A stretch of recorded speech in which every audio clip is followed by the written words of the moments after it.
우리 오랜만에 이 찬양 함께 불러볼 거예요. 이 세상에 꼭 필요한 사람은 누굴까요? 오늘 이 시간 하나님께서 우리 모두를 이 세상에 꼭 필요한 사람으로 불러주셨어요. 우리 함께 이 찬양 불러볼게요.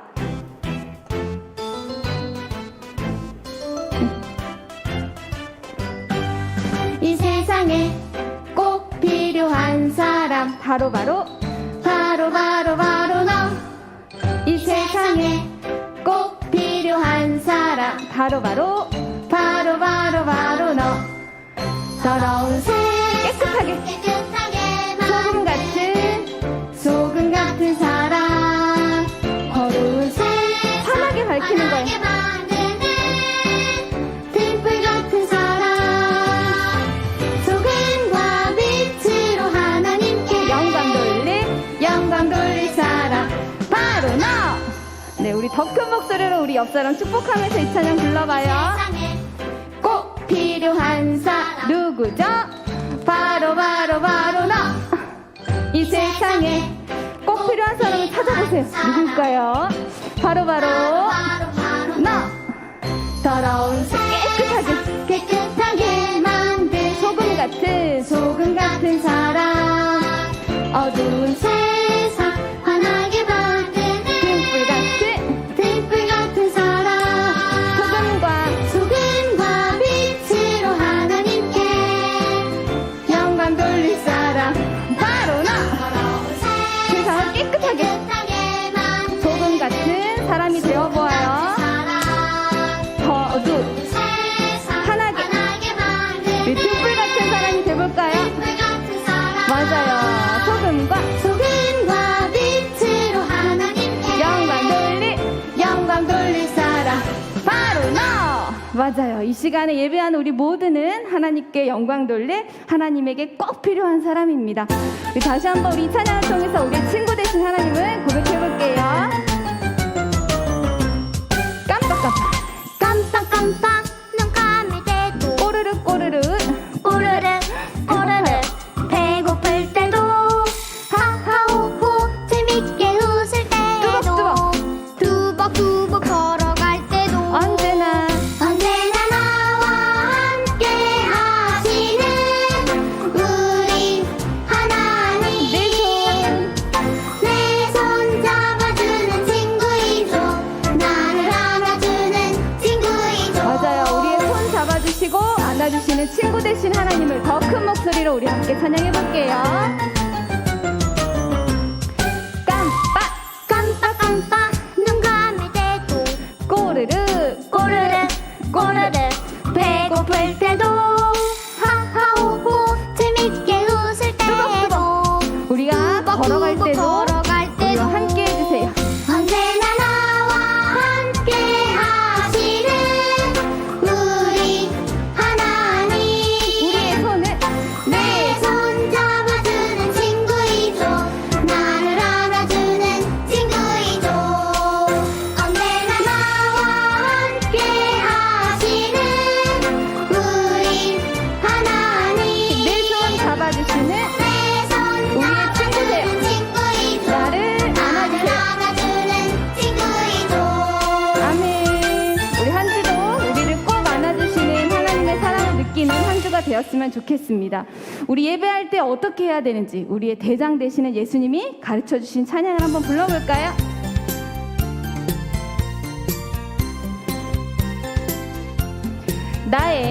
나의 대장 예수 나와 함께 해주세요. 나와 함께 해주세요 우리 말씀 들을 때에도요. 말씀 들을 때 기도할 때도 나와 함께 해주세요 우리 한 번 더 고백해볼까요? 나의 대장 예수 나와 함께 해주세요 우리 말씀 들을 때 말씀 들을 기도할 때 때도 기도할 때도 나와 함께 해주세요 우리 이 시간 하나님 함께 계시는 거 믿으시죠? 우리 그 믿음을 가지고 더 큰 목소리로 이 찬양 불러볼게요. 나의 대장 예수님 나와 함께 이 시간 우리와 함께 해주세요. 말씀 들을 때 기도할 때도 나와 함께 해주세요 아멘. 우리와 함께 하신 하나님을 충분히 경험하는 우리의 시간 되기를 소망합니다. 할렐루야. 아멘. 아멘. 우리 시간 계속해서 하나님 찬양하며 나아갈 때에 우리 지난주에 함께 고백했던 찬양이 있어요. 큰 길을 만드시는 분, 큰 기적을 행하시는 분, 우리 그 하나님을 이 시간 함께 고백하며 나아가겠습니다.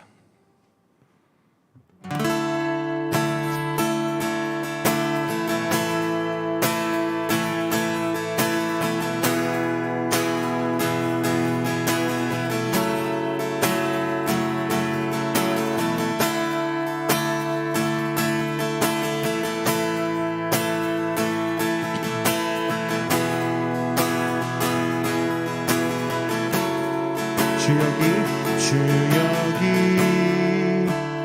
운행하시네. 나 경배해 주 경배해. 주 여기 역사하시네. 나 경배해 주 경배해 주 경배해. 우리만 만지시는 우리만 만지시는 주 나 경배해 주 경배해. 우리만 치료하시네. 나 경배해 주 경배해. 큰 길을 만드시는 주, 큰 기적을 행하시는 주, 그는 나의 하나님. 약속을 지키시는 주, 어둠 속에 빛이 되시는 그는 나의 하나님. 우리 삶 변화시키네. 나 경배해 주 경배해. 우리만 고쳐주시네. 나 경배해 주 경배해. 우리 삶 변화시키네. 나 경배해 주 경배해. 우리만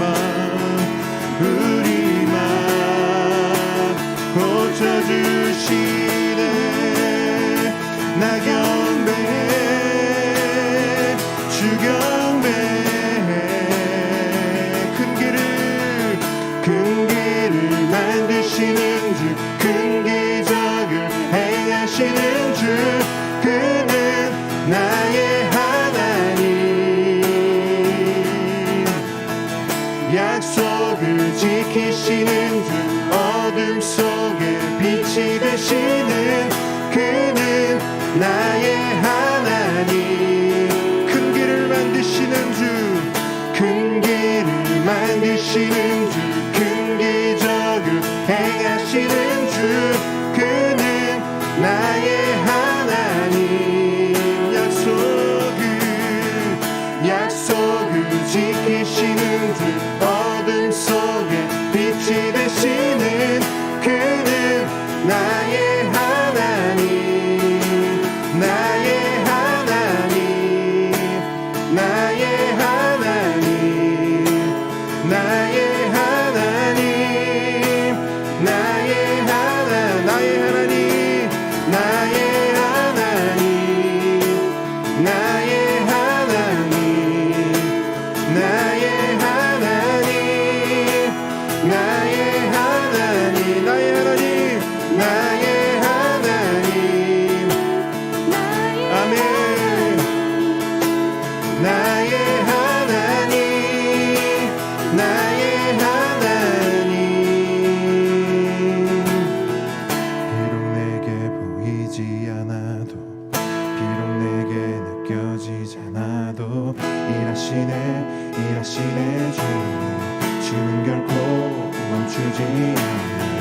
비록 내게 보이지 않아 비록 내게 느껴지지 않아도 일하시네 주님 우리 목소리 높여 고백합니다. 비록 내게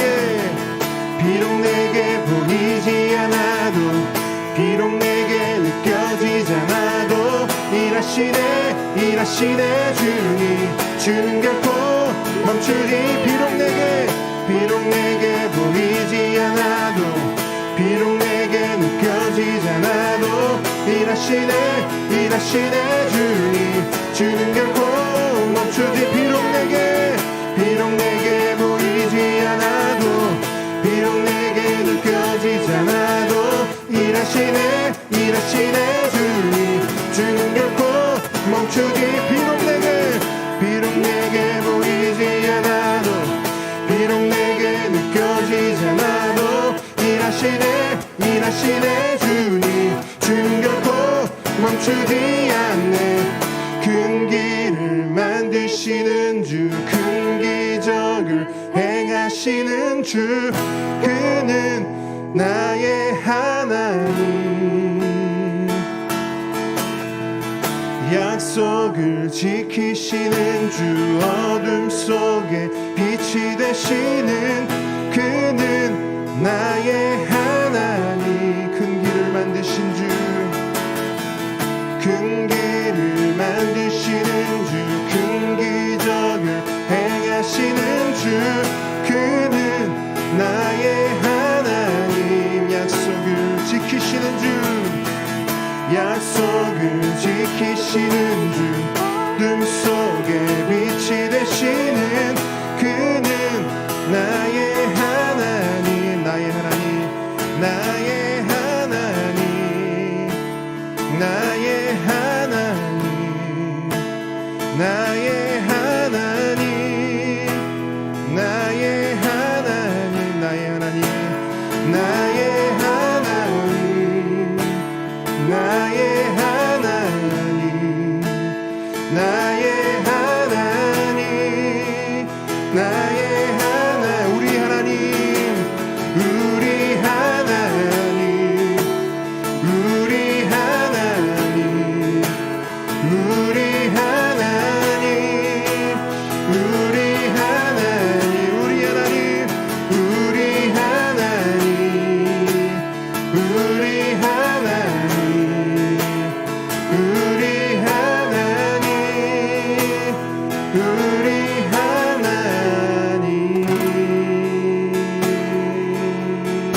아멘. 그 우리 하나님께 다시 한번 우리 고백하며 나아갈 때에 하나님 큰 길을 만드시고 큰 기적을 행하시며 모든 약속을 성취하시는 그 하나님께 능력의 하나님께 그 나의 하나님께 우리 하나님께 우리의 시선을 올려드립니다.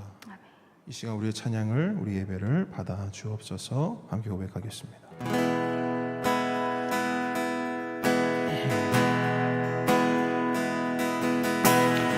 내게로부터 눈을 들어 주를 보기 시작할 때 주의 일을 보겠네.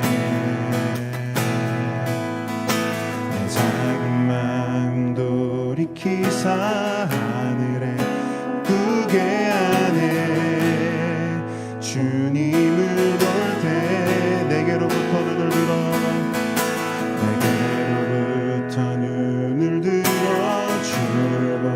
시작할 때 주의 일을 보겠네. 내 작은 마음 돌이키사 하늘에 꿈꾸게 하네. 주님을 볼 때 모든 시선을 주님께 드리고 살아계신 하나님을 느낄 때 내 삶은 주의 역사가 되고 하나님이 일하기 시작하네.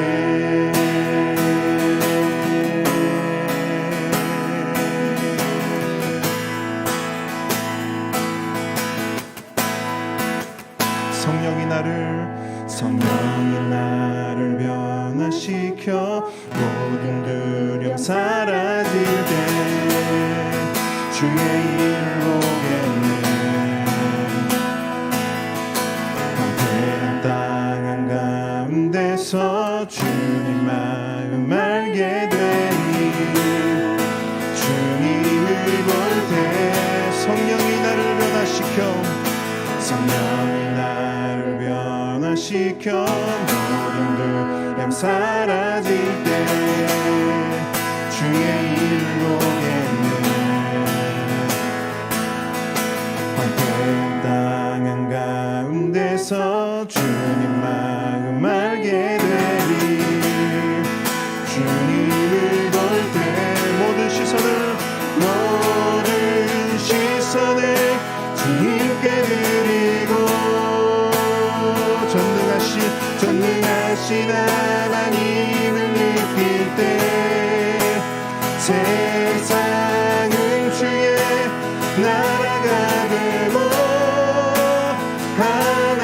하나님이 일하기 시작한 모든 시선을 주님께 드리고 전능하신 하나님을 느낄 때 세상은 주의 나라가 되고 하나님이 일하기 시작한 모든 시선을 주님께 드리고 살아계신 하나님을 느낄 때 내 삶은 주의 역사가 되고 하나님이 일하기 시작하네 모든 시선을 주님께 드리고 살아계신 하나님을 느낄 때 내 삶은 주의 역사가 되고 하나님이 일하기 시작하네.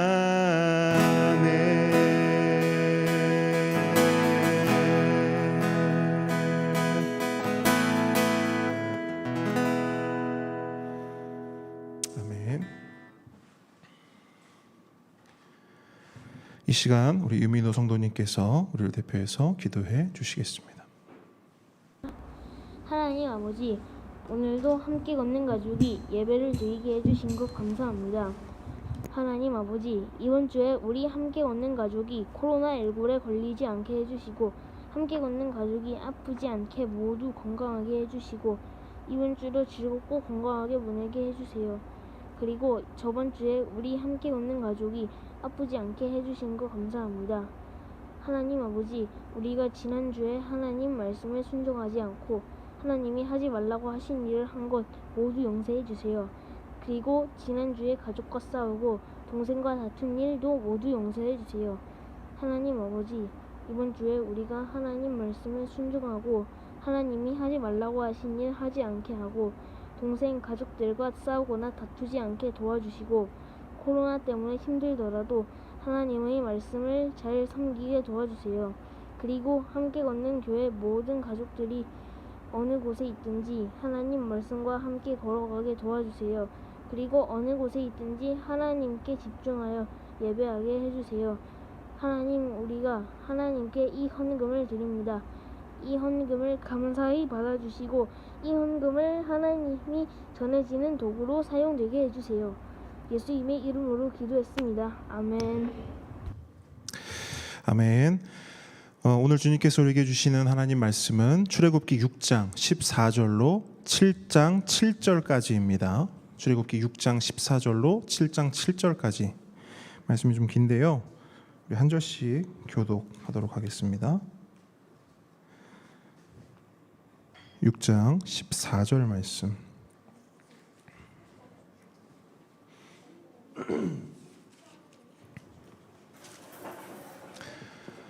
한 절씩 교독하고요. 마지막 7장 7절 말씀은 우리가 한 목소리로 읽어보도록 하겠습니다. 우리 주일학교 친구들도 다음 세대 친구들도 큰 소리로 읽을 수 있는 친구들은 같이 좀 읽었으면 좋겠습니다. 14절 제가 먼저 읽겠습니다. 그들의 조상을 따라 집의 어른은 이러하니라. 이스라엘의 장자 르우벤의 아들은 한옥과 발루와 헤스론과 갈미니 이들은 르우벤의 족장이요. 시므온의 아들들은 여무엘과 야민과 오핫과 야긴과 소알과 가나안 여인의 아들 사울이니 이들은 시므온의 가족이요. 레위의 아들들의 이름은 그들의 족보대로 이러하니 게르손과 고핫과 무라리요. 레위의 나이는 137세였으며 게르손의 아들들은 그들의 가족대로 림니와 시므이요.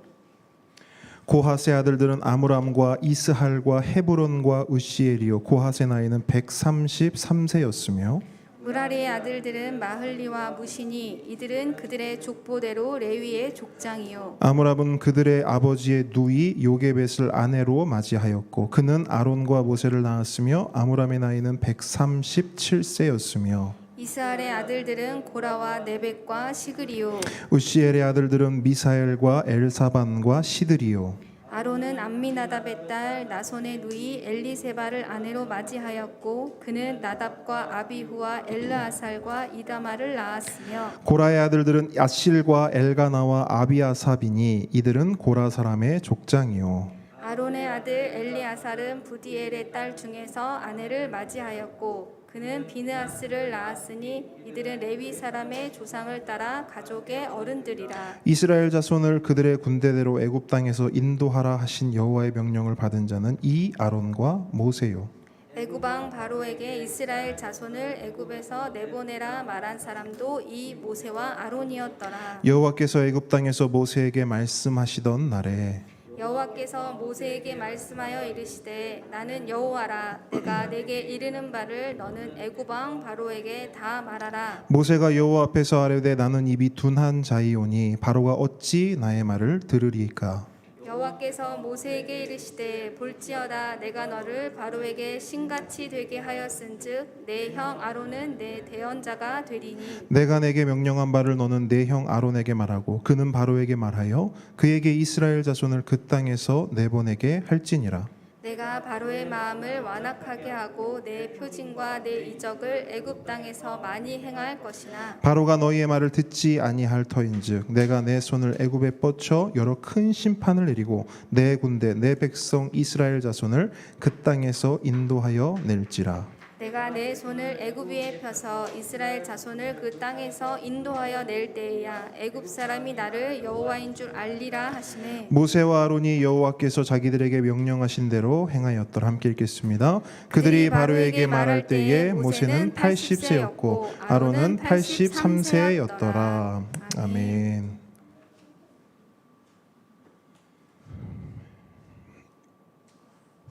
겸손과 순종의 마음으로 오늘의 말씀을 함께 받도록 하겠습니다. 오늘의 말씀은 주보에 나와 있는 대로 핑계 끝 역사 시작입니다. 풀어서 말하면 이렇게 돼요. 핑계가 끝나야 역사가 시작된다. 저를 한번 따라해 주십시오. 핑계가 끝나야 역사가 시작된다. 우리가 잘 아는 인도 속담이 있어요.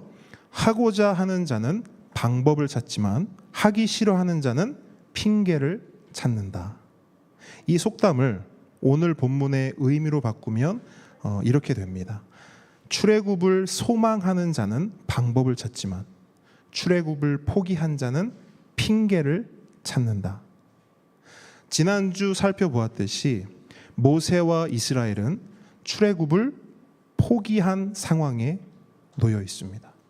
그러다 보니 그들은 방법을 찾지 않고 뭘 찾아요? 핑계를 찾습니다. 지난주 말씀의 내용을 잠시 떠올려 보죠. 제가 가위바위보 예화를 들어드렸습니다. 자, 누가 가위라고 말씀드렸죠? 누가 가위다? 모세가 가위고 우리가 가위죠. 그럼 주먹은 누구입니까? 애굽의 바로입니다. 주먹과 가위가 붙으면 누가 이기죠? 당연히 바위가 이깁니다. 하나마나한 싸움인 것이죠. 그래서 모세와 이스라엘은 그 하나마나한 싸움이 시작되자마자 뭘 하느냐? 포기합니다.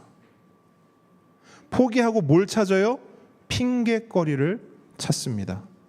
이스라엘의 핑계거리는 뭐죠? 6장 8절로 9절 말씀을 한번 보세요. 내가 아브라함과 이삭과 야곱에게 주기로 맹세한 땅으로 너희를 인도하고 그 땅을 너희에게 주어 기업을 삼게 하리라. 나는 여호와라 하셨다 하라. 모세가 이와 같이 이스라엘 자손에게 전하나.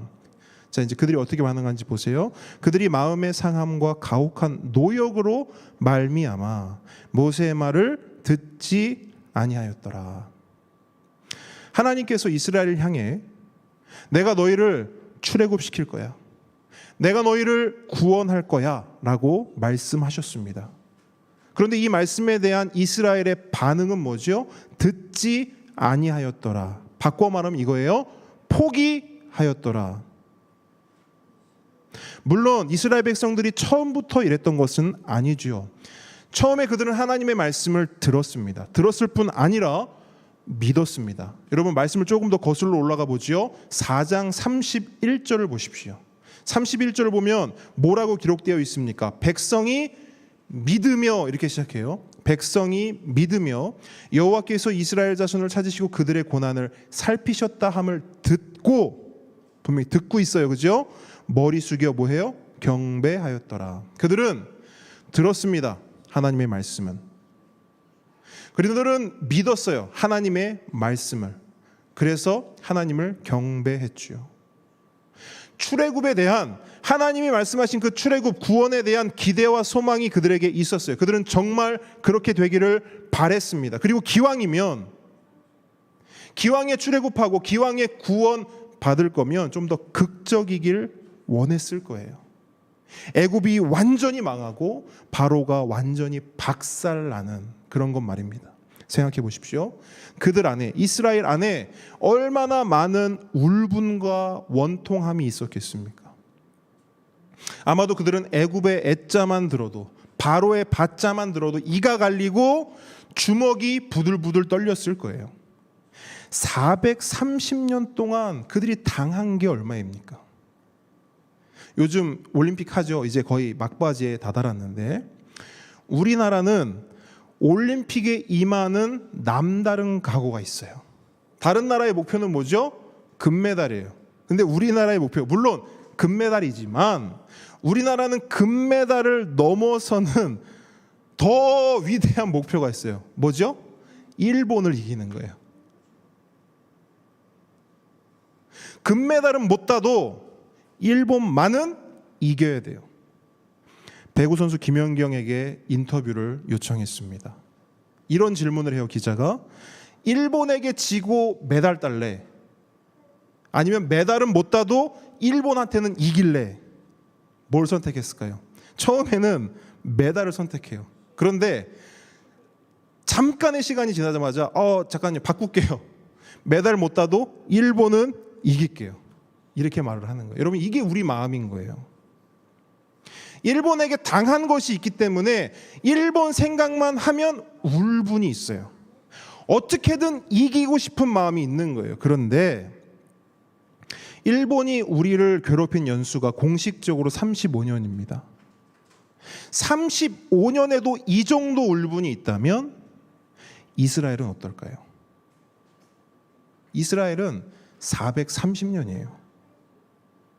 430년 동안 그들 안에 쌓인 애굽에 대한 울분, 바로에 대한 원통함, 감히 상상할 수가 없는 것이죠. 그래서 그들은요, 하나님이 처음 출애굽을 말씀하셨을 때 진짜 소망과 기대가 있었어요. 기왕이면 극적으로, 기왕이면 통쾌하게 그 출애굽이, 그 구원의 역사가 이루어지기를 꿈꿨습니다. 이런 거 있잖아요. 모세가 바로 앞에 딱 서요. 여호와 하나님의 명령이다, 내 백성을 보내라 하면 애굽의 바로가 어떻게 해요? 넙죽 꿇어 엎드리는 거예요. 그러면서 아이고, 제가 잘못했습니다. 제가 죄인 중에 괴수입니다. 제가 주제도 모르고 감히 하나님의 백성 이스라엘을 건드렸습니다. 제가 잘못했습니다. 용서해 주십시오. 모세요, 하나님의 백성 이스라엘을 데리고 어서 가십시오. 얼마나 극적이고 얼마나 후련합니까? 이스라엘 사람들은 이걸 꿈꿨을지도 모르겠어요. 그런데 그들의 이런 꿈 산산조각이 나죠. 모세가 바로 앞에 섰을 때 어떤 일을 당해요? 문전박대 당하죠. 그들이 경배했던 하나님 어떤 취급을 받아요? 바로의 무시와 조롱을 받습니다. 그뿐입니까? 그들 자신은 더 과중한 노역이 부과되어 정말 하루하루를 죽지 못해 사는 그런 처지가 되어버렸습니다. 이러한 현실 앞에 꿈은 사라져버리고 꿈은 산산조각 나버리고 마주한 그 현실 앞에 이스라엘은 깊은 실망감과 함께 뭘 하냐? 포기하는 거예요. 포기할 수밖에 없는 거예요. 현실의 벽이 너무 높은 거예요. 하나님, 출애굽이고 뭐고 안 할랍니다. 우리 주제에 무슨 출애굽입니까? 평생 그냥 애굽의 노예로 살겠습니까? 그러니까 더 이상 우리에게 이래라 저래라 말씀하지 마십시오. 우리는 하나님 말씀에 귀 닫겠습니다. 하나님 말씀 안 들으랍니다. 이런 상황인 거예요. 근데 이런 상황 가운데 하나님은 모세를 다시 부르시죠. 그리고 모세에게 말씀하십니다. 출애굽기 6장 10절로 11절이에요. 여호와께서 모세에게 말씀하여 이르시되 들어가서 애굽 왕 바로에게 말하여 이스라엘 자손을 그 땅에서 내보내게 하라. 그랬더니 모세가 뭐라고 대답해요? 모세가 여호와 앞에 아뢰어 이르되 이스라엘 자손도 내 말을 듣지 아니하였거든 바로가 어찌 들으리이까? 나는 입이 둔한 자니이다. 여러분, 이스라엘만 포기한 것이 아니죠. 모세도 포기했습니다. 모세가 포기했던 증거가 뭐예요? 핑계죠. 핑계대고 있어요. 나는 입이 둔한 자입니다. 그래서 못합니다. 또다시 되지도 않는 핑계를 찾고 있는 거예요. 아까도 말씀드렸어요. 하고자 하는 자는 방법을 찾지만 하기 싫어하는 자는 뭘 찾는다고요? 핑계를 찾는다고요. 출애굽을 소망하는 자는 방법을 찾지만 출애굽을 포기한 자는 핑계를 찾습니다. 이처럼 모세도 이스라엘도 핑계를 대며 포기한 상황에 있어요. 여러분, 출애굽을 가만히 묵상해 보니까요, 하나님의 구원 역사를 방해하는 장애물이요, 애굽만 있는 줄 알았어요. 애굽의 바로만 그 구원 역사의 구원 드라마의 장애물인 줄 알았어요. 그런데 오늘 보니까 진짜 장애물은 애굽도 아니고 바로도 아니었어요. 뭐가 진짜 장애물인가? 모세가 장애물이에요. 출애굽의 당사자인 이스라엘이 가장 큰 장애물인 거예요. 더 구체적으로 말씀드려 볼까요? 그들 마음에 있는, 그들 입술에 있는 핑계가 애굽보다 더 큰, 바로보다 더 큰 장애물이었어요. 잘 생각해 보십시오. 이스라엘의 귀를 누가 막았습니까? 애굽이 막은 거예요? 아니에요. 그들의 핑계가 막은 거예요. 모세를 포기하게 하고 주저앉힌 거 누굽니까? 바로가 아니에요. 그 마음속에 있던, 그 입술에 있던 핑계가 그를 주저앉혔고 그를 포기하게 만들었습니다. 그렇다면 지금 이런 상황에 출애굽을 계속 진행할 수 있을까요? 물론 지난주 우리가 살펴봤듯이 더 강하신 하나님, 일편단심의 하나님, 포기를 모르는 하나님 진행하십니다. 그 하나님은 진행하셔요. 하실 수 있습니다. 가능합니다. 하지만 우리가 간과하지 말아야 할 것이 있어요. 우리 하나님은 무대포 하나님이 아니라는 거예요. 하나님은 그냥 힘이 있다고 해서 그 힘을 다 쓰는 분 아니에요. 힘이 있다고 해서 그냥 막 밀어붙이는 분도 아닙니다. 모세와 이스라엘이 포기하고 주저앉았는데 그냥 힘으로 질질 끌고 가시는 분이 아니라는 거예요. 그럼 우리 하나님은 어떻게 하시는가? 하나님은 출애굽에 앞서 장애물을 제거해 주세요. 장애물이 뭐라고 했어요? 핑계잖아요. 하나님은 먼저 모세와 이스라엘의 마음, 그들의 입술에 있는 그 핑계를 정리해 주세요. 모든 핑계를 내려놓게 하세요.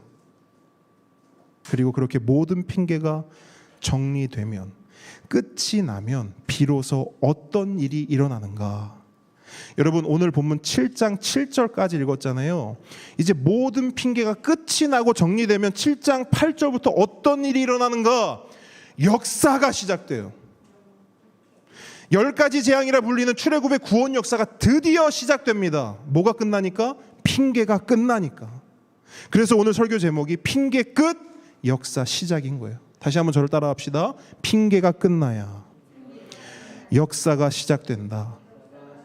함께 걷는 성도 여러분, 하나님의 역사를 보기 원하십니까? 하나님의 놀라운 역사를 경험하기 원하세요? 그러면 다른 방법 없어요.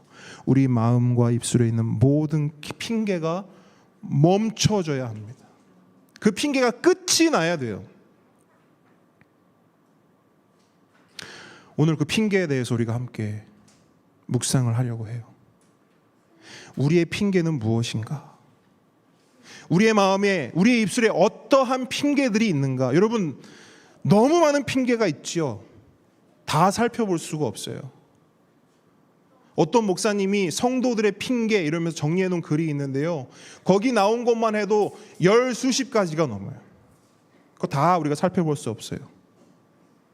그럼 뭘 살펴보냐? 오늘 본문이 말씀하는 3가지 중요한 핑계의 본질들을 우리가 함께 살펴보려고 합니다. 그리고 하나님은 그 핑계에 대해서 뭐라고 말씀하시는지, 그 핑계들을 어떻게 정리하고 어떻게 끝을 내시는지 함께 살펴볼 것입니다. 이제 말씀으로 들어가겠습니다. 자, 우리의 핑계는 무엇인가? 우리의 핑계 첫 번째는 나이입니다. 나이. 아마도 우리가 가장 흔하게 그리고 가장 자주 사용하는 핑계일 거예요. 나이. 물론 세상에서 나이는 중요합니다. 그냥 단순히 아이고 핑계거리 그렇게 치부할 수 없어요. 나이는 중요해요. 우리가 살아가는 세상에서 하고 싶은 일이 있어도 나이 때문에 못하는 경우가 굉장히 많습니다. 그렇잖아요, 그죠? 아시는 분들은 아시겠지만 저는 음악을 굉장히 좋아하고 특별히 악기 연주를 좋아합니다. 근데 이 악기 연주는 이게 혼자 하면 재밌을까요? 물론 재미도 있겠지만 악기 연주는 자고로 같이 함께 해야 돼요. 축구 좋아한다고 혼자 축구하면 재밌어요? 재미없죠. 똑같이 악기 연주도 함께 해야 돼요. 그래서 예전에 악기 연주 동호회를 좀 알아본 적이 있어요. 악기 연주 취미를 다시 한번 좀 하고 싶다. 근데 제가 낄 데가 없어요. 막 글은 올라와요. 드러머 구합니다. 기타리스트 구합니다. 제가 실력이 뭐 그렇게 없진 않아요. 그래도 어디 가서 낄 수는 있거든요. 근데 제가 낄 데가 없어요. 왜 낄 데가 없냐? 조건이 붙는 거예요. 드러머 구합니다. 25세 이하. 기타리스트 구합니다. 30세 이하. 40대는 없어요. 아직 마음만은 20대인데 나이가 40이 넘어가니까 취미도 제대로 할 수 없는 거예요. 근데 여러분 취미뿐이 아니죠. 직장을 구하는 거 어떻습니까? 더 어렵죠. 취미 생활이야 안 하면 그만이지만 직장은 그렇지가 않잖아요. 그런데 직장을 들어가는 데 있어서 직업을 구하는 데 있어서 나이는 훨씬 큰 장벽이에요. 제 나이 정도만 돼도 다 커트라인에 걸려요. 할 수 있는 일이 없습니다. 전도사님 친구 중에 디자인 공부를 한 분이 있어요. 이제 모든 공부를 다 마치고 일할 곳을 계속 찾았어요. 오퍼를 계속 넣었어요. 근데 계속 안 되는 거예요. 왜 안 되냐? 디자인 실력이나 포트폴리오가 부족해서 그러냐? 아니에요. 거기 가기도 전에 이미 나이에서 다 걸리는 거예요. 그래서 실컷 디자인 공부를 했는데 지금은 전혀 상관없는 엉뚱한 다른 일을 하고 있어요. 이처럼 세상에서 나이는 굉장히 중요합니다. 뭐 시대가 변하고 세상이 변해서 뭐 나이는 숫자에 불과하다 아무리 외쳐도 현실은 현실인 것이죠. 그러다 보니 나이는 우리 안에 뭐가 돼요? 장벽이 됩니다. 또 우리에게 뭐가 되냐? 족쇄가 됩니다. 더 나아가서 상처가 됩니다. 그런데 이 상처가 만성이 되면 뭘로 바뀌는 줄 아세요? 상처가 만성이 되면 뭘로 바뀌냐? 핑계가 돼요. 어제의 상처가 오늘의 핑계가 되는 거예요. 그래서 뭘 하려고 하잖아요. 그러면 그 상처가 핑계가 되어서 툭 튀어나와요. 아이고, 이 나이에 뭘 합니까? 제 나이가 올해 몇인데 이 나이에 제가 뭘 할 수 있겠어요? 이렇게 되는 것이죠. 그런데 안타까운 것은 이 핑계가 하나님 앞에서도 똑같이 툭툭 튀어나온다는 거예요. 근데 여러분, 하나님 앞에서 나이가 핑계 될 수 있을까요? 없죠. 하나님 앞에서 나이가 핑계 될 수 없습니다. 세상에서는 나이가 중요하지만 하나님에게는 나이가 중요하지 않아요. 하나님 앞에서는 그야말로 나이는 숫자에 불과합니다. 오늘 본문도 우리에게 그것을 말씀하고 있어요. 출애굽기 7장 7절 말씀 한번 같이 한번 읽어볼까요? 7장 7절 시작.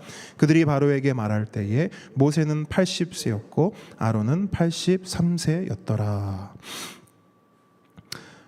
뜬금없이 모세와 아론의 나이가 등장해요. 물론 여기서 나이가 등장하는 데는 여러 가지 이유가 있습니다.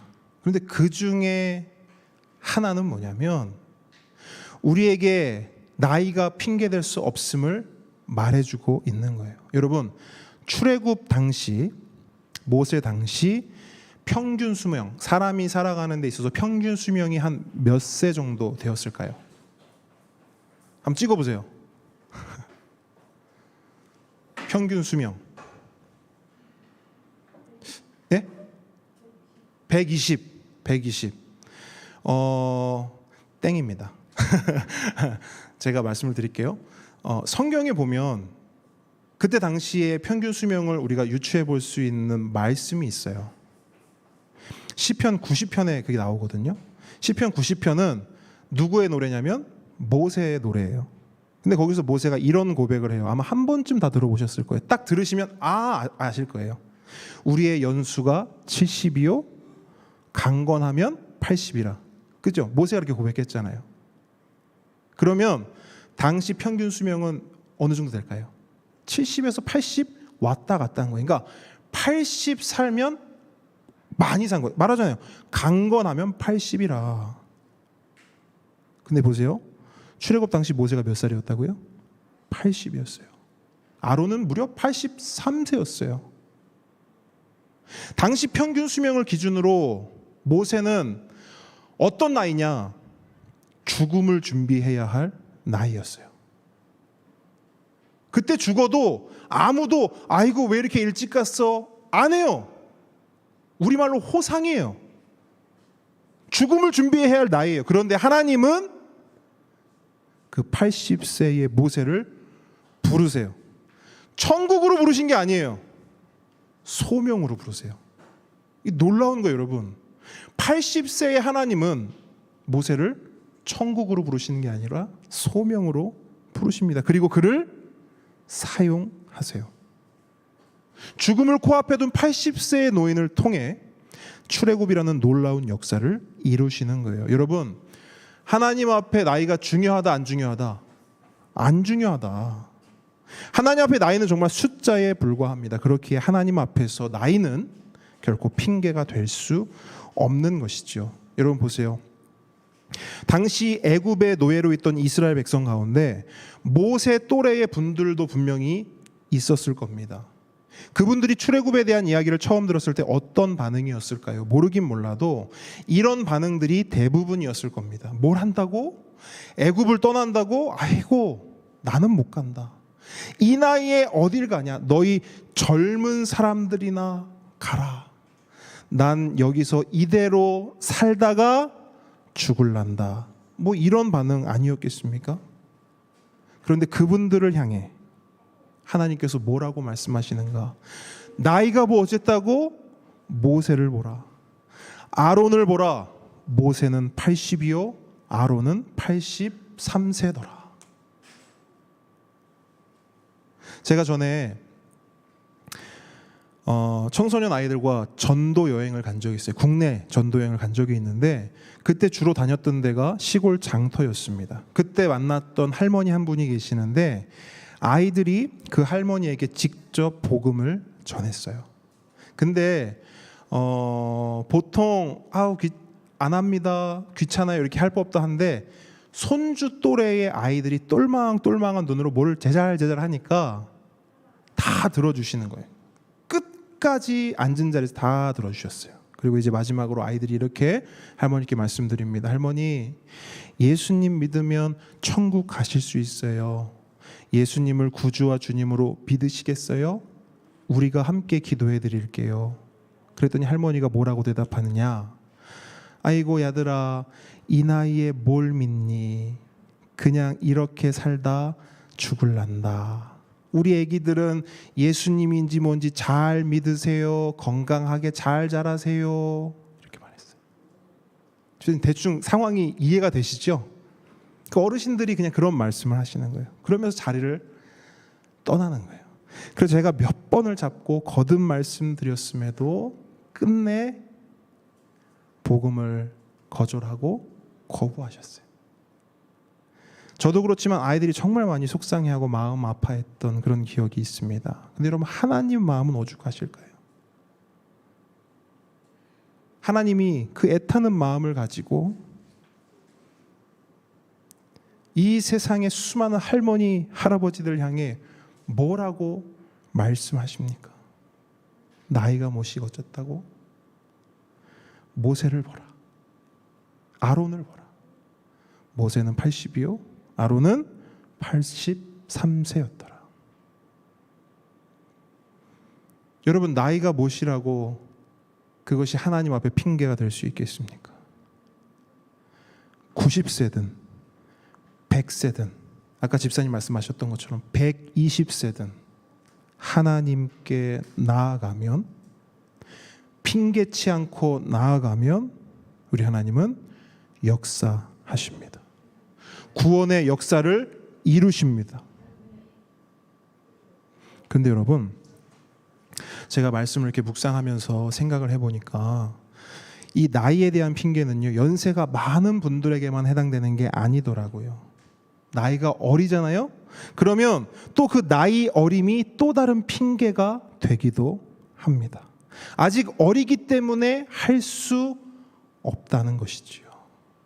전에 함께 사역했던 목사님이 있었어요. 그분과 함께 어떤 행사를 기획할 기회가 있었는데 그때 저는 아이들에게 복음을 좀 더 구체적으로 아이들 눈높이에 맞게 전하고 싶은 마음이 있었어요. 그래서 행사 전체 주제를 복음으로 하기를 원했어요.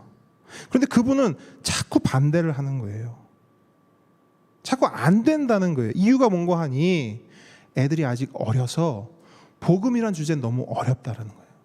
애들한테 복음 전해도 애들 잘 모른다는 거예요. 여러분, 정말 그럴까요? 정말 그럴까요?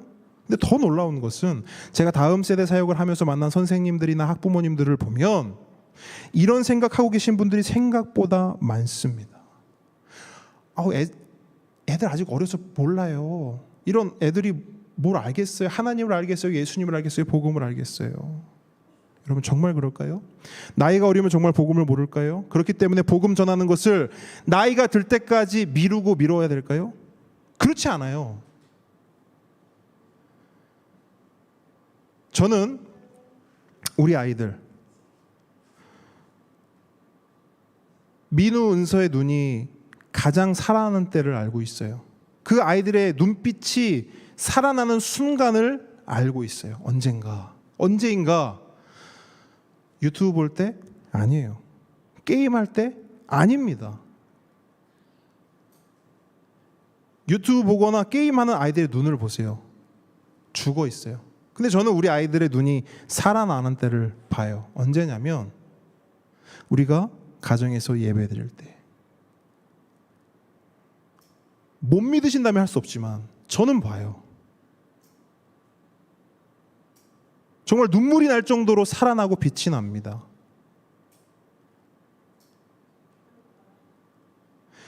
어리기 때문에 모른다고요? 어리기 때문에 어렵다고요? 아니요.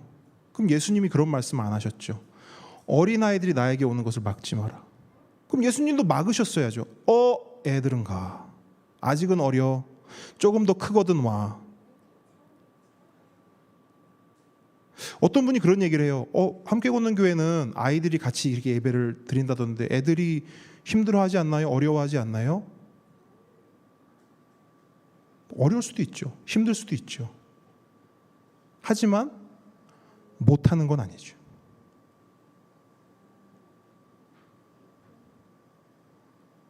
우리 아이들 어리다고 무시하지 마십시오. 우리 아이들도 예수님 믿을 수 있습니다. 하나님을 아버지로 고백할 수 있습니다. 그 어떤 어른들보다 진실되게 하나님을 사랑할 수 있고 진심으로 하나님을 예배할 수 있습니다. 복음 앞에서는, 하나님 앞에서는 나이 어린 것도 결코 문제되지 않습니다. 나이는 핑계에 불과합니다.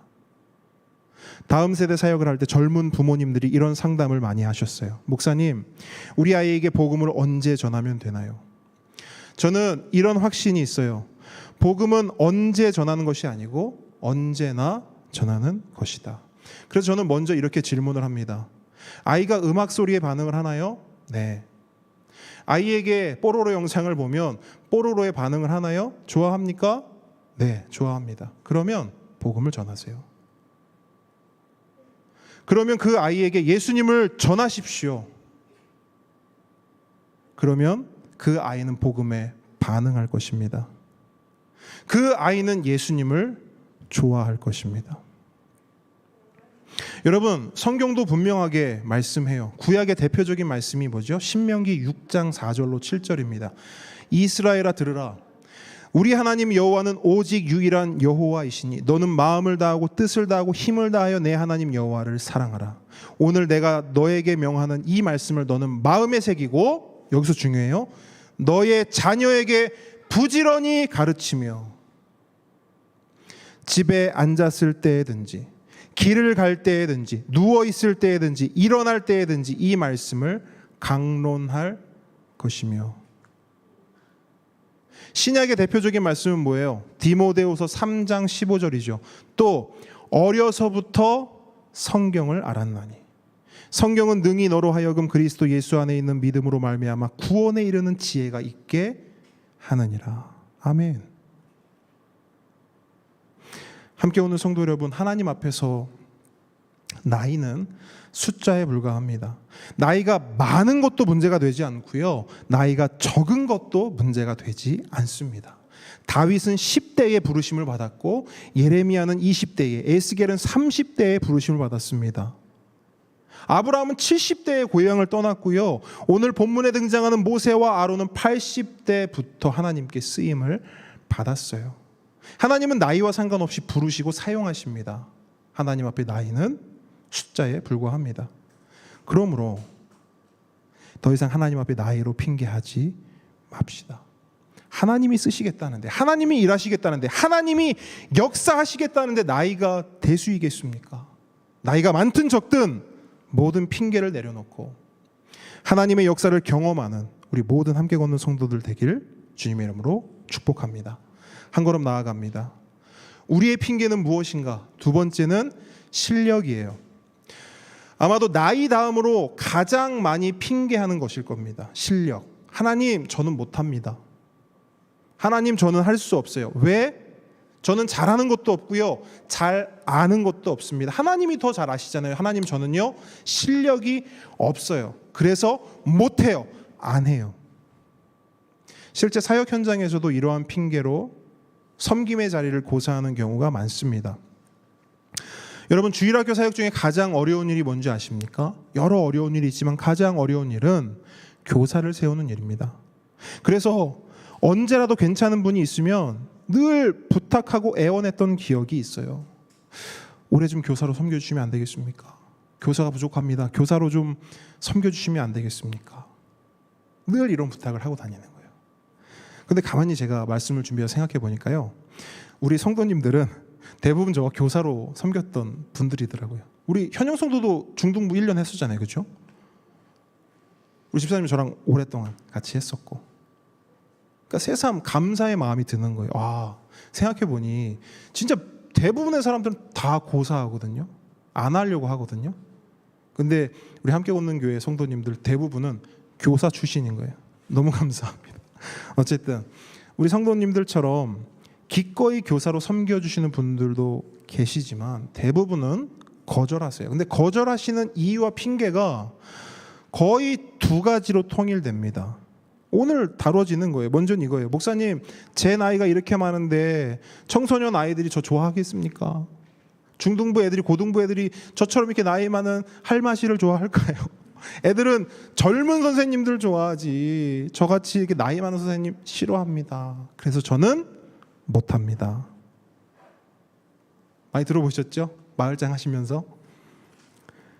또 다른 하나는 이거예요. 목사님, 저는 성경도 잘 모르고요. 유머도 할 줄 모르고요. 잘하는 게 하나도 없습니다. 그래서 저는 못합니다. 거의 두 가지로 다 종합돼요.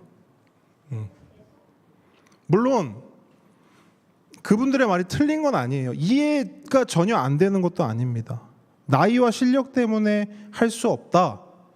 뭐 굉장히 객관적이고 타당한 이유일 수도 있어요. 근데 문제는 뭐냐면 번지수가 틀린 거예요. 무슨 말이냐? 만약 그 말을 세상에서 했다면 타당해요. 이해할 만해요. 하지만 교회에서는 그죠? 핑계일 뿐이에요. 하나님의 일을 하는 데 있어서, 교회 섬김에 있어서 그러한 모든 말들은 다 핑계일 뿐입니다. 잘 아시는 바와 같이 세상은요, 사람을 실력으로 평가합니다. 오죽하면 능력지상주의, 실력지상주의라는 말이 있겠습니까? 세상에서는 어떤 일을 하려면요, 실력이 있어야 돼요. 세상에서 인정받고 성공하려면요, 실력이 뒷받침되어야 합니다. 근데 그건 세상의 논리예요. 교회는 그렇지 않다고요. 세상의 논리가 교회에 그대로 적용될 수 없어요. 적용돼서도 안 되고요. 그럼 교회의 논리, 교회의 원리는 뭐죠? 고린도전서 1장 27절. 그러나 하나님께서 세상의 미련한 것들을 택하사 지혜 있는 자들을 부끄럽게 하려 하시고 세상의 약한 것들을 택하사 강한 것들을 부끄럽게 하려 하시며. 여러분, 이것이 교회의 논리요, 하나님의 원리입니다. 다시 말해, 세상에서나 실력이 중요하지 하나님에게는 실력이 중요하지 않은 거예요. 그럼 하나님에게 중요한 것은 뭘까요? 한번 따라해 볼까요? 순종. 여러분, 이걸 분명히 기억하세요. 하나님은요, 실력 있는 자에게 순종을 요구하지 않으세요. 하나님은 순종하는 자에게 실력을 주십니다. 순종하는 자에게 능력을 주세요. 아멘이시죠? 실제로 하나님이 모세에게 요구하신 것도 실력이 아닙니다. 지금까지 하나님과 모세의 대화를 가만히 떠올려 보세요. 하나님이 모세에게 실력을 요구하신 적 없습니다. 오히려 하나님이 계속해서 모세에게 뭘 하시냐면 실력을 보여주세요. 우리가 묵상했던 말씀 다시 한번 거슬러 올라가 다시 읽어보세요. 하나님은 모세에게 실력을 요구한 적 없어요. 계속해서 하나님이 실력을 보여주세요. 능력을 보여주세요. 기적도 보여주시고요. 모세 손에, 실력 없는 모세 손에 하나님 지팡이도 쥐어주시잖아요. 그죠? 하나님은 계속해서 오히려 실력과 능력을 보여주신대요. 야, 내가 여호와야. 왜 네가 실력을 발휘하려고 해? 내가 여호와인데 너는 순종만 해. 그러면 내가 실력을 줄 거야. 아멘? 오늘 본문도 보시면요, 그런 패턴이 다시 한번 반복되거든요. 6장 29절 한번 보세요. 6장 29절. 여호와께서 모세에게 말씀하여 이르시되 나는 여호와라. 내가 너에게 이르는 바를 너는 애굽 왕 바로에게 다 말하라. 자, 그랬더니요, 모세가 뭐라고 대답합니까? 6장 30절은 함께 읽을게요. 시작. 모세가 여호와 앞에서 아뢰되 나는 입이 둔한 자이오니 바로가 어찌 나의 말을 들으리이까. 자, 무슨 말입니까? 한마디로 뭐예요? 하나님, 저는 실력이 없어요. 이거죠. 하나님, 저는 실력이 없어요. 입이 두네요. 근데 여러분, 모세의 이 대답이요, 굉장히 동문서답인 거 아세요? 하나님은요, 모세에게 야, 모세야, 너 실력 있냐? 이렇게 물은 적이 없어요. 모세야, 너 실력을 좀 보여줘야 돼 라고 요구한 적도 없으세요. 하나님이 모세에게 말의 유창함을 요구하셨습니까? 달변을 요구하셨나요?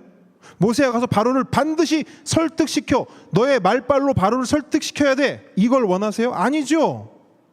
하나님이 원하시는 것은 그냥 가서 말해라여죠. 바로에게 내 말을 전달해라잖아요. 전달만 하면 그 다음은 누가 한다? 29절 다시 보세요. 나는 여호와라 말씀하시죠. 무슨 말씀이에요? 모세야, 너는 전달만 해라, 나머지는 나 여호와가 할 것이다. 아멘. 이거거든요. 그런데 모세는 계속 실력 때문에 못합니다, 핑계를 대고 있는 거예요. 그런데 여러분, 이쯤 되면 하나님이 답답해 하실 만도 하잖아요. 그런데 놀랍게도 하나님은요, 모세의 핑계보다 한 걸음 더 나아가세요. 모세의 핑계가 콩알만하다면 이만한 보자기로 그 콩알만한 핑계를 덮어주세요. 더 이상 모세가 핑계하지 못하도록 콩알만한 핑계를 하나님의 보자기로 덮어주신다고요. 7장 1절 함께 읽겠습니다. 시작. 여호와께서 모세에게 이르시되 볼지어다 내가 너를 바로에게 신같이 되게 하셨은즉 내 형 아론은 내 대언자가 되리니. 자, 하나님이 두 가지를 말씀하고 있습니다. 먼저는 내가 너를 바로에게 뭐같이? 신같이 되게 하리라, 이렇게 말씀하고 있어요. 여기서 신은 원어로 엘로힘이에요. 하나님이에요.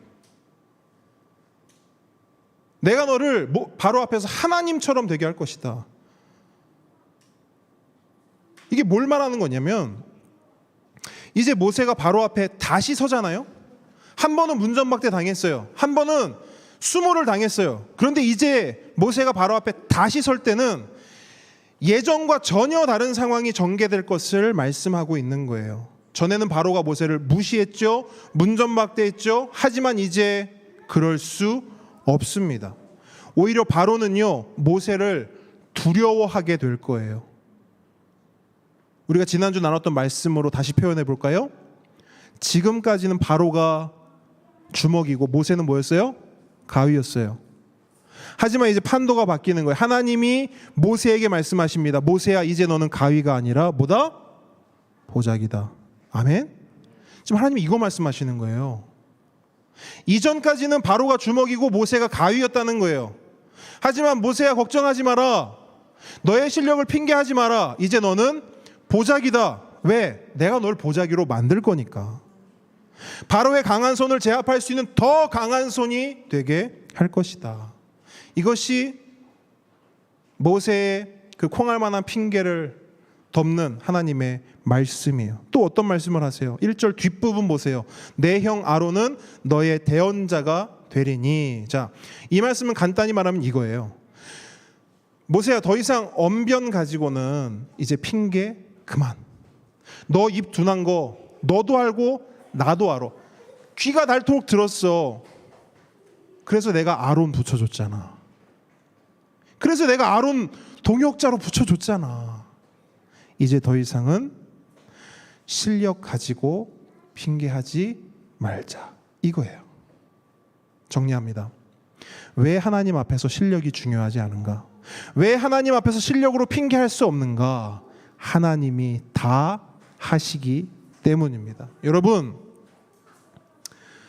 이것도 여러분 한번 명심했으면 좋겠어요. 하나님의 일은, 한번 따라해 볼까요? 하나님의 일은 내 실력으로 하는 것이 아니라 하나님의 능력으로 하는 것입니다. 맞아요, 여러분.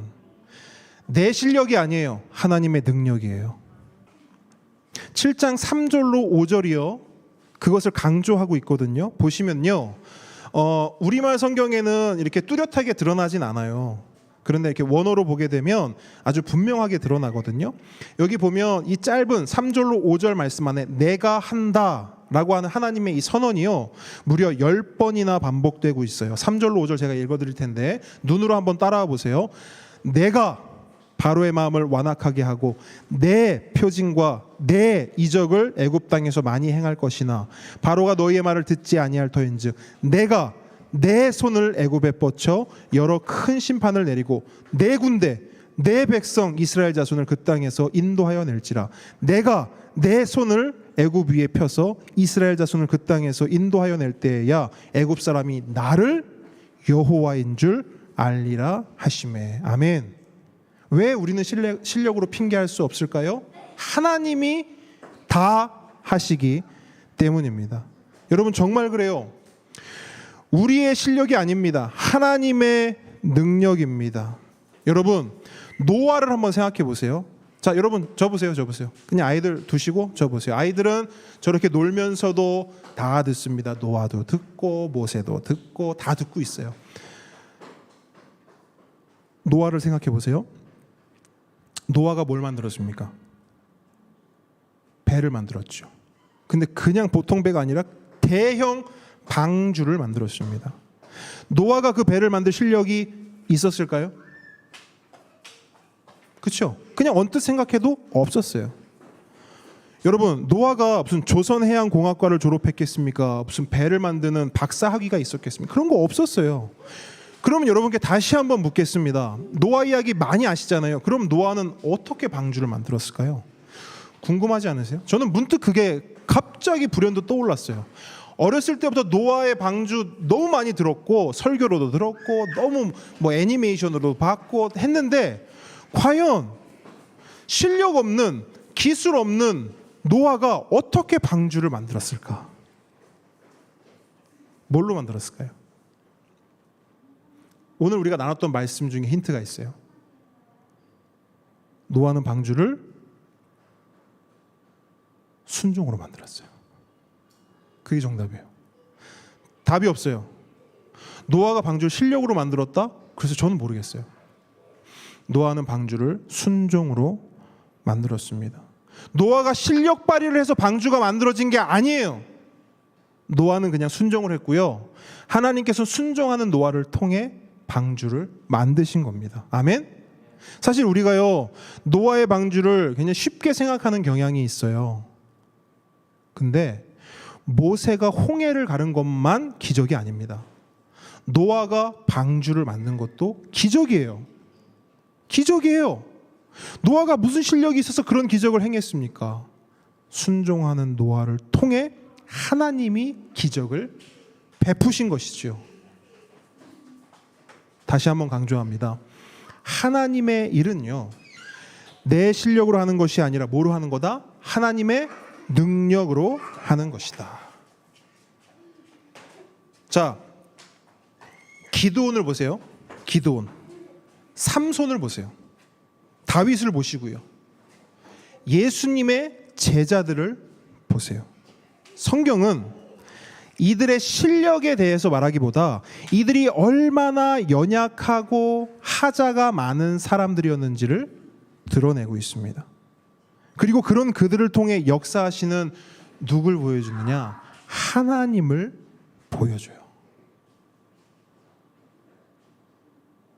그들의 연약함을 부각시키고 그 연약함을 다 덮고 일하시는 하나님을 보여준다고요.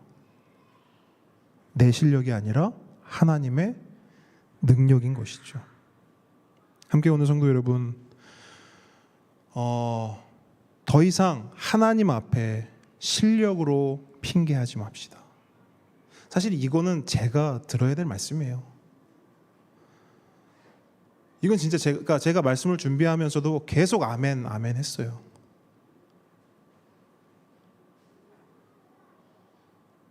이해가 안 됐거든요. 하나님, 왜 저죠? 근데 저인 이유가 있더라고요. 여러분인 이유가 있는 거예요. 하나님 왜 나죠? 이유가 있어요. 왜? 우리 실력이 아니라 하나님 능력으로 하는 것이기 때문에. 우리 실력이었으면 우리 여기 없죠. 그렇지 않습니까? 솔직히. 그러니까 핑계하지 맙시다. 하나님 쓰시겠다는데, 일하시겠다는데, 역사하시겠다는데 실력이 되십니까? 실력이 있든 없든 모든 핑계를 내려놓고 오직 하나님께 신실하게 순종하는 우리 모두가 되길 주님의 이름으로 축복합니다. 자, 한 걸음 나아갑니다. 우리의 핑계는 무엇인가? 마지막으로 세 번째예요. 과거입니다. 과거. 우리의 세 번째 핑계, 과거. 나이도 우리의 핑계가 되고요. 실력도 우리의 핑계거리가 되지만 어쩌면 가장 강력하게 우리의 발목을 잡고 우리를 주저앉히는 것은 우리의 과거일 것입니다. 세상은요, 우리가 지금 어떤 사람인지에 대해 관심 있지만 우리가 어떤 사람이었는지에 대해, 다시 말해 우리의 과거에 대해 특별한 관심을 가집니다. 특히 요즘 시대가 더 그런 것 같아요. 우리가 언론을 통해 보게 됩니다. 많은 사람들의 사랑과 기대를 한 몸에 받던 연예인, 스포츠 스타, 정치인들이 있었어요. 그런데 어느 날 그들의 어두운 과거가 밝혀지자 어떻게 됩니까? 사람들에 의해 그들이 끌어내려지고 짓밟히고 자취를 감춰버렸어요. 심지어 어떤 분은 그 일 때문에 스스로 목숨을 끊는 그런 안타까운 일도 있었습니다. 이처럼 세상은, 사람들은 어떤 사람을 볼 때 그 사람의 현재에도 관심을 갖지만 그 사람의 과거에 특별한 관심을 갖습니다. 자, 그런 관점에서 모세를 한번 보시죠. 모세는 어떻습니까? 모세의 과거. 우리가 잘 알다시피 모세의 과거는 그 누구보다 복잡합니다. 그렇죠? 먼저 그는 과거에 애굽의 왕자였어요. 애굽의 바로가 될 수도 있던 인물이었습니다. 그렇죠? 그런데 그런 모세를 바라보는 이스라엘 백성들의 마음은 어땠을까요? 모세 뒤에 있는 그 과거, 애굽의 왕자였고 바로가 될 수도 있었던 애굽의 그 과거가 지금 이스라엘 백성들의 눈에, 마음에 어떻게 느껴졌을까요? 좋게 느껴졌을까요? 좋게 느껴질 수가 없죠. 애굽의 애자, 바로의 바자만 들어도 이가 갈리고 부들부들 떨리는데 과거의 애굽의 왕자라고? 모세가 애굽 출신이라고? 달갑지 않죠. 그리고 또 다른 모세의 과거가 있어요. 모세는 살인자였어요. 맞죠? 사람을 죽였다고요. 그리고 그렇게 도망쳐서 40년 동안을 미디안 광야에서 장인의 양을 치는, 정말 어찌 보면 진짜 별 볼 일 없는 그런 과거를 가진 그런 사람이었습니다. 그런데 여러분, 이러한 모세의 과거, 이 과거가 언젠가 핑계가 될 가능성이 있을까요, 없을까요? 당연히 있습니다. 농후합니다. 아직까지는 그런 낌새가 없지만 언젠가 또다시 핑계를 댈 기회가 오면, 일단 모세는 나이를 가지고 핑계할 거예요. 하나님, 제가 80인데요. 나이도 안 통하죠. 그럼 뭘 또 핑계 삼을까요? 입이 어눌한데요. 실력이 없는데요. 핑계하겠죠. 근데 이것도 안 통한다. 그러면 그때서야 이제 모세가 비장의 카드로 꺼내는 핑계가 있는 거예요. 과거예요. 하나님, 제가 누군지 아시잖아요. 살인자인데, 도망자인데, 별 볼 일 없는 인생인데 하나님, 제가 어떻게 그 일을 합니까? 더불어서 모세의 이 과거 문제는요, 이스라엘 백성에게도 충분한 핑계거리가 될 수 있습니다. 자, 지금도 모세의 말을 귓등으로도 안 듣는 이스라엘 백성이잖아요. 근데 지금보다 상황이 더 안 좋아지면 어떨까요? 어떻게 해서는 또 핑계거리를 찾겠죠. 가장 좋은 핑계거리, 먹잇감이 뭐예요? 모세의 과거죠. 하나님이 세우신 지도자 모세의 과거를 아십니까? 이러면서 저 사람은 우리 이스라엘 사람도 아니고 출신이 불분명해요. 애굽 왕자 출신인데 과연 우리 편이 될까요? 저 사람은 과거에 살인자였는데, 저 사람은 진짜 별 볼 일 없는 과거를 가진 사람인데, 하나님, 도대체 사람 보는 눈이 있는 겁니까? 어떻게 저런 사람을 우리의 지도자로 세울 수 있는 겁니까? 그러면서 하나님께 핑계하고 하나님의 말씀을 거절하고, 그러면서 또 이렇게 말하겠죠. 우리는 이런 지도자 따를 수 없습니다. 이런 과거가 있는 지도자 따를 수 없어요. 그리고 이런 지도자를 세운 하나님도 우리 더 이상 신뢰할 수 없습니다.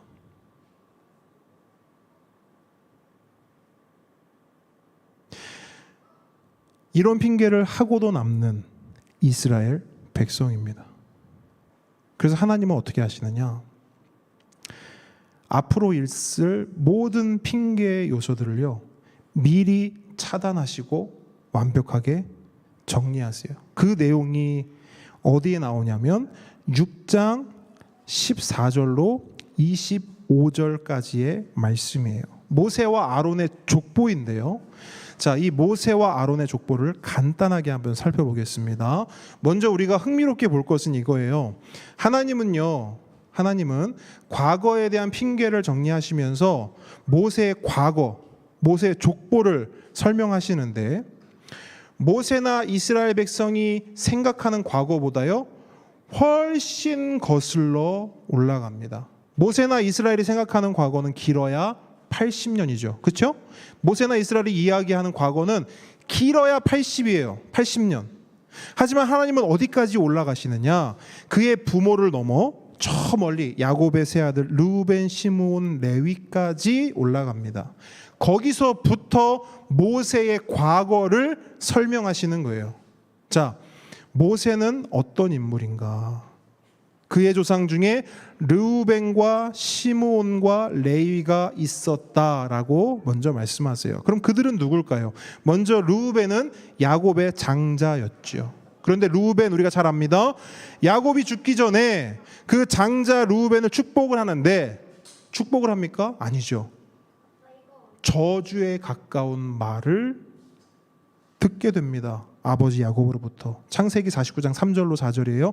르우벤아, 너는 내 장자요 내 능력이요 내 기력의 시작이라. 위풍이 월등하고 권능이 탁월하다마는 물의 끓음 같았은즉 너는 탁월하지 못하리니 네가 아버지의 침상에 올라 더럽혔음이로다. 그가 내 침상에 올랐었도다. 이게 르우벤에 대한 평가예요. 자, 그럼 시므온은 어떻습니까? 시므온 누구예요? 야곱의 둘째 아들이죠. 15절 보시면 시므온의 아들들에 대해 기록하고 있어요. 그런데 그 중에는요, 이스라엘 족보에는 있으면 안 되는, 포함돼서는 안 되는 이방 여인, 가나안 여인의 아들 사울이 기록되어 있어요. 자, 그럼 마지막으로 레위는 누군가? 레위, 야곱의 셋째 아들 레위는 르우벤처럼 야곱에게 축복 대신 저주에 가까운 말을 동일하게 듣게 됩니다. 창세기 49장 5절인데요. 시므온과 레위는 형제요, 그들의 칼은 폭력의 도구로다. 그리고 그 후에 또 다른 말씀이 있죠. 너희는 흩어지리라. 흩어지리라. 우리가 나중에 알게 되잖아요. 레위는 자기 땅을 갖지 못하죠. 흩어지게 되죠. 그런데 이 중에서 레위는요, 모세와 아론의 직접적인 조상입니다. 말씀 보시면 레위에게서 고핫이 나고, 그죠? 고핫에게서 누가 나죠? 아므람이 났습니다. 그리고 그 아므람에게서 누가 나요? 모세와 아론이 태어난 거예요. 근데 본문 20절을 보시면 이 모세가 태어나는 과정에 대해서도 좀 더 또 특이한 또 말씀이 있어요. 20절 보세요. 모세의 아버지 아므람은 누구와 결혼했다고 말씀하죠? 아버지의 여동생, 그죠? 아버지의 여동생과 결혼을 했대요. 아버지의 여동생 요게벳과 결혼을 했다. 우리로 치면 뭐예요? 고모하고 결혼을 한 거예요. 아므람이 아버지의 여동생과 결혼을 한 겁니다. 이제 우리말로 이제 요즘으로 치면 이제 근친 결혼을 한 것이죠. 자, 여기까지가 족보의 대략적인 내용들입니다. 여러분 어때요? 이 족보를 한번 쭉 훑어보니까, 이 모세의 과거를 쭉 훑어보니까 모세가 어떻게 좀 달라 보입니까? 애굽 왕자 출신의 살인자인 줄로만 알았는데 족보를 보니 모세에 대한 평가가 좀 올라갑니까? 이스라엘이 봤을 때 족보를 보니까 그래도 괜찮네, 모세의 과거가 훨씬 우리가 아는 것보다 좋네, 이런 평가가 나올까요? 아니죠. 아니죠. 정반대죠. 오히려 이 족보 때문에요, 모세의 과거는 더 복잡해졌어요. 더 안 좋아졌어요. 모세의 평가는 더 바닥으로 떨어졌습니다. 모세에게도 이스라엘 백성에게도 오히려 더 많은 핑계거리를 안겨준 거예요. 그런데 여러분, 여기에 놀라운 반전이 있는 거예요. 여기에 하나님의 위대한 역설이 있는 거예요. 하나님은 이 족보를 통해서 모세의 과거를 싹 다 들춰내시거든요. 그의 과거 80년뿐 아니라 그보다 훨씬 거슬러 올라가서 그의 조상의 과거까지 다 드러내세요. 그리고 이렇게 말씀하십니다. 이런 과거를 가진 모세이지만 나는 그런 모세를 선택했다. 나는 그런 모세를 불렀다. 나는 그런 모세를 사용할 것이다. 아멘. 여러분, 출애굽기 6장 26절로 27절 말씀인데요, 함께 읽어보도록 하겠습니다. 시작. 이스라엘 자손을 그들의 군대대로 애굽 땅에서 인도하라 하신 여호와의 명령을 받은 자는 이 아론과 모세요. 애굽 왕 바로에게 이스라엘 자손을 애굽에서 내보내라 말한 사람도 이 모세와 아론이었더라. 여러분, 이게 하나님의 결론이에요. 모세의 과거를 쭉 나열한 다음에, 모세의 부끄럽고 수치스러운 과거를 쭉 나열한 다음에 하나님이 하시는 말씀은 뭐냐면, 이런 과거를 가졌기 때문에 나는 모세를 쓸 수 없다, 사용할 수 없다가 아니라, 이런 과거를 가졌음에도 나는 모세를 선택하고 그를 사용할 것이다. 이게 하나님의 결론이에요. 하나님은요, 이 말씀을 통해 모세에 대한 모든 핑계거리를 제거하셨어요. 별 볼 일 없는 목자를 넘어, 살인자를 넘어, 애굽 왕자 출신을 넘어, 저 멀리 그의 조상들의 과거까지 다 넘어, 그럼에도 내가 모세를 선택했다 말씀하심으로 모세와 이스라엘의 모든 핑계거리를 원천봉쇄한 것입니다. 여러분, 하나님이 말씀하십니다. 이제 아무도 과거에 대해 말하지 마라. 너희에게는 과거가 중요할지 몰라도 나에게는 너희의 과거보다 너희의 미래가 더 중요하다. 내가 너희의 미래를 책임질 것이다. 내가 너희의 영원을 책임질 것이다.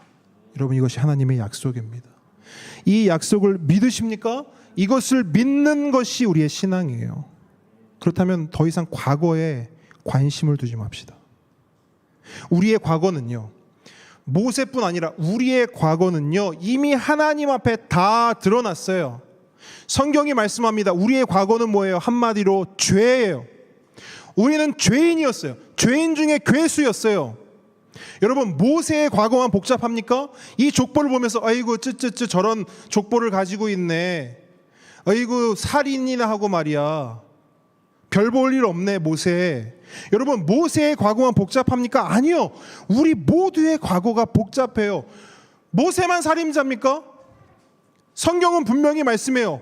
너희가 형제를 미워하느냐? 너도 살인자다.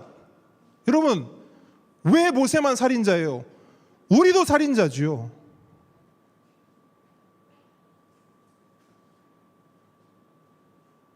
모세보다 더한 과거를 가진 우리들입니다. 그러나 그런 우리에게 하나님이 뭐라고 말씀하시는 줄 아세요? 이제 아무도 과거에 대해 말하지 마라. 나에겐 너희의 미래가 더 중요하다. 내가 너희들의 미래를 책임질 것이다. 내가 너희들의 영혼을 책임질 것이다. 하나님이 이 약속하셨잖아요. 그런데 하나님은 이 약속을 하셨을 뿐 아니라 이미 성취하셨어요. 누구를 통해? 예수 그리스도를 통해. 로마서 5장 8절입니다. 우리가 아직 죄인 되었을 때에 그리스도께서 우리를 위하여 죽으심으로 하나님께서 우리에 대한 자기의 사랑을 확증하셨느니라. 여러분, 우리가 아직 죄인 되었을 때에, 무슨 말이에요? 우리의 과거죠. 우리가 죄인 되었을 때에 하나님은 예수 그리스도의 십자가 죽음을 통해 뭘 하셨습니까? 우리의 모든 과거를 덮어주셨어요. 은혜로, 사랑으로 덮어주셨습니다. 이것을 믿으십니까? 그렇다면 더 이상 우리의 과거를 가지고 핑계하지 맙시다. 하나님 제가 이랬는데요. 하나님 제가 이런 사람이었는데요. 하지 맙시다. 또한 다른 사람을 볼 때도 하나님 저 사람 옛날에 저런 사람이었잖아요. 저 사람 옛날에 저랬대. 옛날에 그런 사람이었대. 하지 맙시다. 하나님의 눈으로 봅시다. 나를 볼 때도 하나님의 눈으로, 다른 사람을 볼 때도 하나님의 눈으로. 과거가 이렇든 저렇든 모든 핑계를 내려놓고 오직 예수 그리스도만 믿으며 나아가는 우리 모두가 되기를 주님의 이름으로 축복합니다. 말씀을 정리합니다. 오늘의 말씀은 핑계 끝 역사 시작입니다. 저를 한번 따라해 주십시오. 핑계가 끝나야 역사가 시작된다. 여러분 정말 그렇습니다. 우리의 핑계가 멈춰야 하나님의 역사가 시작이 돼요. 우리 마음에 이런 다짐이 있었으면 좋겠어요. 하나님, 더 이상 나이로 핑계하지 않겠습니다. 나이가 많든 적든 하나님께 쓰임받기를 원합니다. 하나님, 더 이상 실력으로 핑계하지 않겠습니다. 실력이 아니라 순종으로 살겠습니다. 내 실력이 아니라 하나님의 능력으로 살겠습니다. 마지막으로 하나님, 더 이상 과거로 핑계하지 않겠습니다. 우리가 아직 죄인 되었을 때 그런 과거를 가진 죄인이었던 우리의 과거를 하나님이 사랑으로 덮어주시고 안아주셨습니다.